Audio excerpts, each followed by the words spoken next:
बिस्मिल्लाहिर्रहमानिर्रहीम।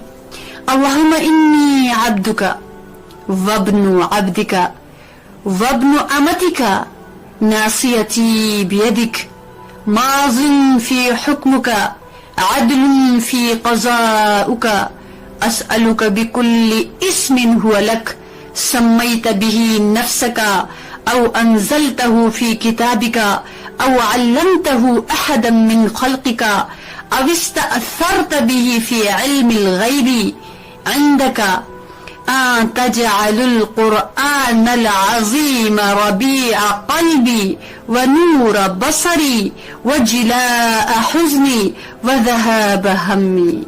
आमीन या रब्बल आलमीन। कितनी खूबसूरत दुआ है, सुभान अल्लाह। अब जरा सुनिएगा। ऐ अल्लाह, मैं तेरा बंदा हूँ, तेरे बंदे का बेटा हूँ, तेरी बंदी का बेटा हूँ। मेरी पेशानी के बाल तेरे कब्जे में हैं, तेरे हाथ में हैं।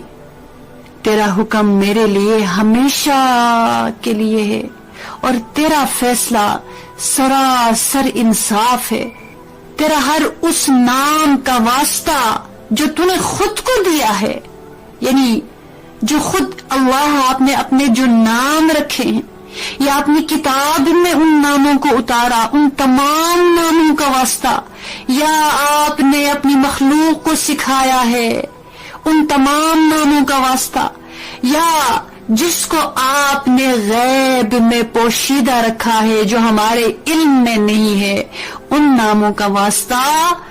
अल्लाह, आप कुरान अजीम शान को मेरे दिल की जिंदगी और बहार बना दे और मेरे सीने की रोशनी और नूर बना दे, मेरे गम की रुखसती और मेरी परेशानी से निजात का जरिया बना दे।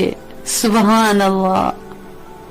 गौर कीजिएगा, कितनी बड़ी ये दुआ है कि अल्लाह पाक इस दुआ के पढ़ने वाले को पहली बात के जरूर खुशखबरी देते हैं। क्यों? इसलिए कि ये रसूल करीम सल्लल्लाहु अलैहि वसल्लम की जुबान मुबारक से निकली हुई दुआ है।